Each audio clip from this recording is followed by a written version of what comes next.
मुख्यमंत्र्यांच्या हस्ते महसूल विभागाच्या महसूल पत्र विशेषांकाचं प्रकाशन. सरकारच्या 100 दिवसांवर महसूल विभागाच्या कामाबाबत महसूल पत्र विशेषांकात मांडणी.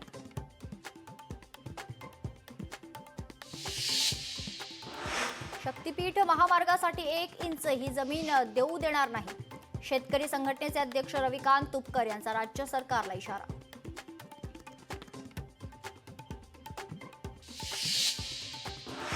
मंत्री आशिष शेलार आणि प्रसिद्ध गायिका आशा भोसले यांनी घेतलं साईबाबांचं दर्शन. दर्शनानंतर साई संस्थानकडून शॉल आणि साईंची मूर्ती देऊन केला गेला सत्कार.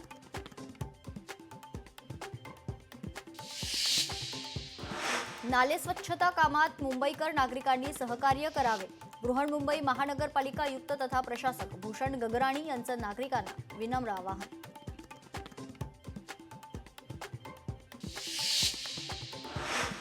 राजस्थानी समाजाची अनेक वर्षांपासूनची मागणी अखेर पूर्णत्वास.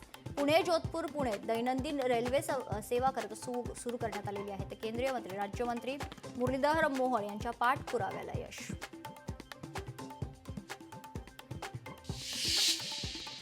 काँग्रेसच्या संविधान सद्भावना रॅलीला नाशिकमधून सुरुवात. रॅलीच्या माध्यमातून राज्यात शांती आणि सद्भावनेचा संदेश देण्याचा काँग्रेसचा प्रयत्न.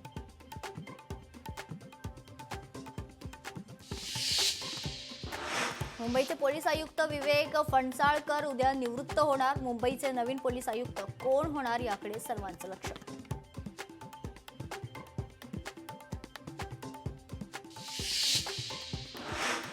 लोणावळा परिसरात येणाऱ्या पर्यटकांच्या सुरक्षिततेच्या दृष्टीने उपाययोजना करा. विधान परिषदेच्या उपसभापती डॉक्टर नीलम गोरेंच्या प्रशासनाला सूचना.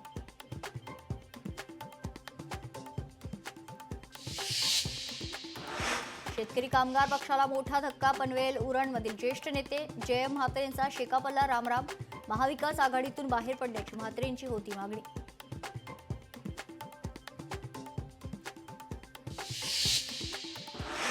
नाशकात बापानेच केली मुलाची गळा आवळून हत्या. कौटुंबिक भांडणातून हत्या झाल्याची माहिती. पोलिसांकडून घटनेचा सखोल तपास सुरू.